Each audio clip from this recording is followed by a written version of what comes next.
Our Sayali fashion designer channel आणि मी आहे सायली। तर तुम्हा सर्वांचं आपल्या आजच्या नवीन अशा छानशा व्हिडिओमध्ये मी मनापासून खूप खूप स्वागत करते।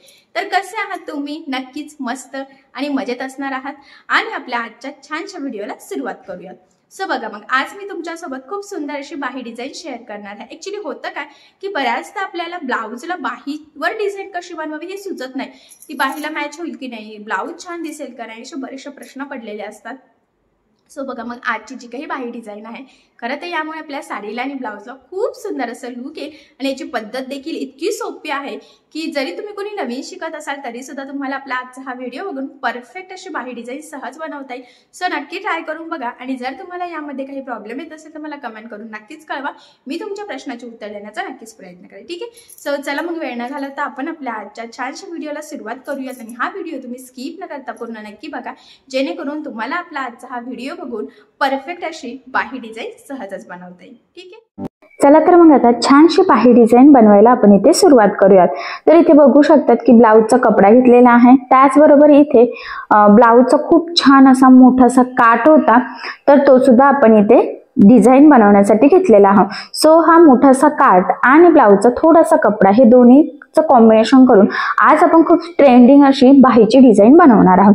तर इथे तुम्ही बघू शकतात की जी काही बाही आहे त्याची आपण इथे अस्तरवर मार्किंग आणि कटिंग सुद्धा करून घेतलेली आहे। सो आता सगळ्यात आधी मी तुम्हाला या बाहीचं मेजरमेंट कसं आहे ते सांगते, म्हणजे तुम्हाला तुमच्या मापानुसार या डिझाइनसाठी कशा पद्धतीने कटिंग स्टिचिंग करावी हे सहज लक्षात येईल। तिथे बाहीची घडी आहे 8, 1 इंच कमी होते अशी 7 झाली। त्यानंतर जेवढी बाही लांबी असेल त्यामध्ये अर्धा इंच एक्स्ट्राचं मार्जिन ऍड करायचं, तर किती झालं मग 10.5। आणि याची कॅप हाईट आपण घेतलेली आहे 3 इंच। तर अशा पद्धतीने मापे टाकून आपण ही बाही इथे कटिंग करून घेतलेली आहे। त्याचबरोबर आता इथे अजून एक मार्किंग केलेली आहे ती म्हणजे काठाची। तर आपला काठ किती मोठा आहे तर बघा इथे जवळजवळ 5 तरी होते, 5 5.5, तर मी इथे 5.5 इंचाला मार्किंग करून घेतले आणि उरलेल्या वरच्या पार्ट मध्ये आपण जो काही ब्लाउज पीसचा कपडा आहे तर तो इथे यूज करणार आहोत। तर तो 5 येतोय, पण आपण घेताना 6चा घेऊ, म्हणजे मग आपल्याला मार्जिनला राहावं यासाठी। तर बघा मग मी इथे मोजून घेते आणि हा आहे 6, तर बाहीच्या डबल मी इथे कट करून घेतलेला आहे। ठीक आहे, आता सगळ्यात आधी काय करायचं आहे, स्टार्टिंगला थोडासा प्लेन कपडा पाहिजे आहे, सो तेवढा आपण इथे सोडून देऊयात आणि त्यानंतर आता आपल्याला इथे छोट्या छोट्या प्लेट्स टाकून घ्यायच्या आहेत। तर बघा आता इथे ज्या काही प्लेट्स आहेत ना तर त्या आपल्याला छोट्या छोट्या टाकायच्या आहेत या पद्धतीने, आणि प्लेट्स टाकत लगेचच आता आपण इथे टिप सुद्धा टाकून घेणार आहोत। फक्त महत्त्वाचा पॉइंट आहे की प्लेट्स आपल्या एकसारख्या व्यवस्थित एकाच डिस्टन्सवर येतील याची काळजी घ्यायची आहे, कारण की त्या जर का छोट्या मोठ्या झाल्या तर मग आपला बाहीचं लुक सगळं बिघडेल। सो तसं होऊ नये त्यासाठी अतिशय काळजीपूर्वक व्यवस्थित आपल्याला थोडं थोडं पकडत एकसारख्या अंतरावर इथे या छोट्या छोट्या प्लेट्स टाकायच्या आहेत। तुम्ही एक तर छोट्या टाकू शकतात, एक तर मोठ्या टाकू शकतात, तर ते डिपेंड आहे की तुमच्याकडे ब्लाउजचा किती कपडा अवेलेबल आहे त्यानुसार। काही साड्यांचा ब्लाउज पीसचा पन्ना खूप मोठा असतो, काहींचा छोटा असतो, त्याचनुसार आपल्या साईजवर सुद्धा ते डिपेंड असतं। तर बघा एक साईडला प्लेट्स इथे टाकून घेतल्या, त्याच प्लेट्स आता वरच्या साईडला सेट करत तिथे सुद्धा आपल्याला टीप टाकून घ्यायची आहे। तर फक्त एवढंच आहे की उलट्या पार्टला म्हणजे उलट्या साईडने प्लेट्स टाकताना बऱ्याचदा आपल्या ते प्लेट्स फोल्ड होण्याचे चान्सेस असतात, सो त्यामुळे अतिशय काळजीपूर्वक आपल्याला एक एक प्लेट्स पकडत इथे टीप टाकून घ्यायची आहे। तर 2-2, 3-3 पण आपण इथे सोबत पकडू शकतो, काही प्रॉब्लेम नाहीये। आणि प्लेट्स फक्त व्यवस्थित एकसारख्या, पुन्हा सांगते डिस्टन्स सेम राहील, तर या 1-2 गोष्टींची काळजी घेतली की बरोबर छान अशा प्लेट्स आपल्या सेट सुद्धा होतील आणि मग आपली बाही डिझाइन सुद्धा खूपच सुंदर दिसेल। आता ह्या सेट केल्यानंतर त्यावर एकदा प्रेस सुद्धा करून घ्यायची, म्हणजे मग त्या व्यवस्थित जरा आपल्या बाहीला लुक सुद्धा येतं आणि मध्ये अशा त्या लूज पडणार नाही याची सुद्धा आपल्याला इथे काळजी घ्यायची आहे। आणि बरोबर एक इथे प्लेट्स सेट करत जवळजवळ आपण इथे सगळ्या प्लेट्सला वरच्या साईडने सुद्धा टीप टाकून घेतलेली आहे बघा, म्हणजे दोन्ही साईडने ऍक्च्युअली झालेली आहे। तर हा पार्ट आपला रेडी झाला। सेम ह्याच पद्धतीने दुसऱ्या बाही सुद्धा पार्ट रेडी करून घ्यायचा आहे, म्हणजे दुसऱ्या बाहीसाठी। ठीक आहे, आता हे एवढं झालेलं आहे, तर हे मी इथे जरा सध्या एक्स्ट्राचं कट करून व्यवस्थित सरळ करून घेते, म्हणजे ते जोडणं आपल्याला सोपं जाईल आणि आपली बाही सुद्धा व्यवस्थित एकाच लेवलमध्ये तयार होईल, वर खाली छोटी मोठी अशी व्हायला नको यासाठी। आता हा पार्ट साईडला ठेवला आणि इथे अस्तरची बाही घेतलेली आहे बघा, तर इथून 1.5 इंचाला मार्किंग करायची आहे आपल्याला आणि मार्किंग केल्यानंतर एक लाईन आता इथे पट्टीच्या सहाय्याने आपण ड्रॉ करून घेऊयात। तर बघा मी इथे 1.5 मार्किंग केलेली आहे, तुम्ही 2 ला 1 इंचाला करू शकता, ते तुमच्या बाही लांबीवर डिपेंड आहे. ठीक आहे, आता ही मार्किंग केल्यानंतर काय करायचं बघा, सेंटर पासून इथे 1 इंचाला मार्किंग केली आणि त्यानंतर 2-2च्या डिस्टन्सला. ठीक आहे, आता काय करायचं आहे, थोडासा ना कुठला पण पेपर घ्यायचा आहे. तर मी इथे कार्डशीट पेपर घेतलेला आहे बघा आणि तो व्यवस्थित सरळ फोल्ड करून घ्यायचा बघा. या पद्धतीने मी मार्क करून घेतली. तर 1.5च पाहिजे आहे आपल्याला यासाठी आणि इकडनं सुद्धा व्यवस्थित करून घेतलं बघा. आणि आता ह्या पद्धतीने आपल्याला इथे गोलाकार शेप द्यायचा आहे. आता जो काही गोलाकार शेप दिलेला आहे ना, तर त्या शेपमध्ये आपण इथे हा पुठ्ठा म्हणा किंवा कार्डशीट पेपर तुम्ही काहीही यूज करू शकता. तर तुम्ही इथे कट करून घेतलं बघा. आता तो इथे ठेवून बघते, तो किंचितचा एक लाईन एक्स्ट्रा आहे, तर तो मी किंचितचा कट करून घेते, कारण की आपल्या बरोबर जी मार्किंग आहे ना, तर त्या मार्किंग मध्ये हा शेप बसला पाहिजे. ठीक आहे, इथपर्यंत बघा. आता ह्या पद्धतीने चॉकने मार्किंग केली आणि पुढे डायरेक्ट ओपन करून मार्किंग करून घ्यायची आहे बघा. तर तुमच्या लक्षात आलं असेल की मध्यभागी आपण फक्त 1 इंचाची मार्किंग का केली, नंतर 2-2 इंचाची का केली ते. ठीक आहे, इथपर्यंत आपली मार्किंग झालेली आहे आणि आय होप सो इथपर्यंत तुमच्या लक्षात सुद्धा आलेलं असेल. आता बघा यानंतर काय करायचे, ही जी काही मार्किंग आहे ना, तर ती आपल्याला इथे कॅनव्हास पेपरवर करून घ्यायची आहे. तर डिझाईनसाठी आपल्याला पेपर कॅनव्हास लागत असतो, तर तो इथे बघा मी मार्क करून कट करून घेतला. तर तो डबल फोल्ड केलेला आहे आणि बघा त्यावर ठेवल्यावर म्हणजे बाहीवर ठेवल्यावर फेंट मार्किंग आपल्याला दिसते. तर तेवढी फक्त स्केच पेनच्या सहाय्याने ह्या पद्धतीने ती मार्क करून घ्यायची आहे. ठीक आहे, आता आपण हे कट करून घेऊयात. इकडनं पण लाईन ड्रॉ करते आणि इकडनं सुद्धा फेंट मार्किंग दिसते, तर ती आपण डार्क करून घेऊयात, जेणेकरून सेंटर पासून व्यवस्थित दोन्ही साईडला आपली बाहीची खालच्या बॉर्डरची जी काही मार्किंग आहे ना, तर ती व्यवस्थित यावी यासाठी. ठीक आहे, तर बघा मी हे इथे कट करून घेतलेलं आहे. आणि त्यानंतर आता बघा आपली जी काही काट आहे तर तो सरळ ठेवायचा, त्यावर आपण ही बाही ठेवली आणि त्यावर आपण कटिंग केलेला कॅनव्हास पेपर ठेवून घ्यायचा आहे. तर तो सुद्धा सेंटरला बरोबर मॅच करायचा आहे बघा. बाहीचा सेंटर आणि आपला कॅनव्हास पेपरचा सेंटर झाला, त्याचबरोबर आपला जो काही काट आहे त्याचा सेंटर. पुन्हा सांगते, काट आधी ठेवला, त्यावर आपण अस्तरची बाही ठेवली, त्यावर आपण हा कॅनव्हास पेपर ठेवला आणि जी काही मार्किंग आहे केलेली आहे ना एक्झॅक्टली त्यावरच आता आपल्याला इथे टीप मारून घ्यायची आहे. लक्षात राहू द्या, ही टीप तुम्ही जशी माराल तसंच तुमचा शेप येणार आहे. सो त्यामुळे अतिशय सावकाश काळजीपूर्वक आपल्याला ही जी काही अर्धगोलाकार शेप आहे ना त्यावर टीप मारून घ्यायची आहे. टीप मारताना एक सुद्धा टीप वाकडी तिकडी जायला नको, याची सुद्धा आपल्याला काळजी घ्यायची आहे.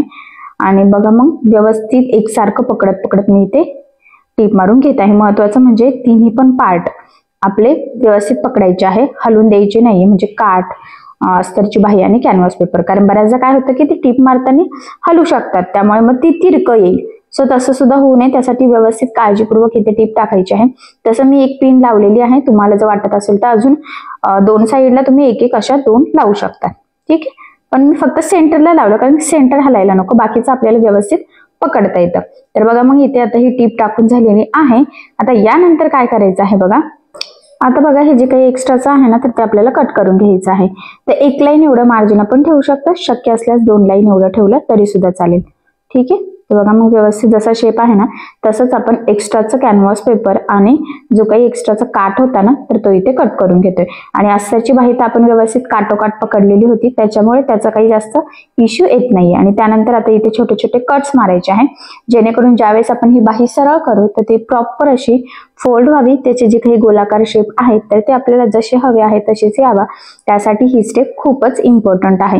फक्त कट्स मारताना एक्स्ट्राचा आपल्या बाहीला कट जाणार नाही याची काळजी घ्यायची आहे.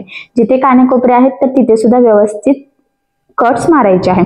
आणि मग त्यानंतर एक एक पार्ट बघा ह्या पद्धतीने अलगद प्रेस करत वरती फोल्ड करून ते सरळ करून घ्यायचं आहे.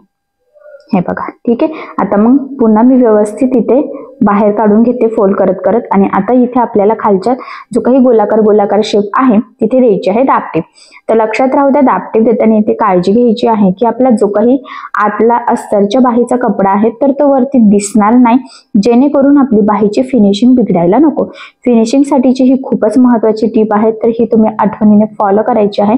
कारण बऱ्याचदा काय होतं की सगळा आतला कपडा वरती दिसतो, दाबटीप प्रॉपर येत नाही, त्यामुळे सगळं फिनिशिंग बिघडते. सो त्यासाठी अतिशय काळजीपूर्वक म्हणजे 5 मिनिटं एक्स्ट्रा लागले तरी सुद्धा चालेल, पण फिनिशिंग कडे सुद्धा थोडंसं लक्ष द्यायचं आहे. कारण मी नेहमीच सांगत असते, फक्त एखादा ब्लाऊज शिवता येणं किंवा ते डिझाईन बनवता येणंच नाही, तर ते प्रॉपर फिनिशिंग सहित आपल्याला स्टिच करता यावं, म्हणजे यायलाच पाहिजे, हे सुद्धा तितकंच महत्वाचं आहे. आणि इथे तुम्ही बघू शकतात की शेप किती प्रॉपर असा येतोय आणि बरोबर व्यवस्थित बाहेर फोल्ड करत करत जसा आपला आकार आहे, आपण टिप तर बरोबरच मारलेली आहे, त्यानंतर ते पुन्हा प्रॉपर असं बाहेर काढणं सुद्धा तितकंच गरजेचं असतं. नाहीतर बऱ्याचदा ते व्यवस्थित बाहेर निघत नाही आणि त्यामुळे सुद्धा आपले बरेचसे म्हणजे फिनिशिंग वगैरे बिघडू शकते. तर बघा हे एकदम प्रॉपर असं इथे रेडी झालेलं आहे. त्यानंतर हा काटन ते मी असं सरळ केलं. हा वरचा प्लेट्सचा जो काही पार्ट आहे ना, तर तो आता त्यावर आपल्याला उलटा ठेवायचा आहे बघा. आणि बरोबर ना काय करूयात, ह्या जे काही प्लेट्स आहेत ना, तर त्याचा सुद्धा सेंटर मार्क करायचा आहे आणि ह्या बाहीचा काठाचा सुद्धा, म्हणजे दोन्ही सेंटर मॅच करता येईल आणि मध्यभागी बरोबर टीप आपली टाकली जाईल आणि ज्या काही प्लेट्स आहेत ना, तर त्या सुद्धा व्यवस्थित सेट होणं तितकंच गरजेचं आहे. त्यामुळे बघा मग काय करायचं, जेवढ्या भागामध्ये प्लेट्स टाकलेले आहेत तर ते सुद्धा एकमेकावर आपण इथे फोल्ड करून एक मार्किंग करूनच घ्यायचे आहे.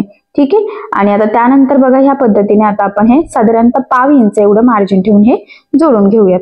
आणि इथे अजून महत्वाचा एक पॉइंट आहे की हे जोडताना सुद्धा आपल्या प्लेट्स पुन्हा उलट्या वगैरे फोल्ड व्हायला नको शिलाईमध्ये, त्याची काळजी घ्यायची आहे. आणि शक्य असल्यास एकसारखं मार्जिन सुद्धा येईल याची सुद्धा.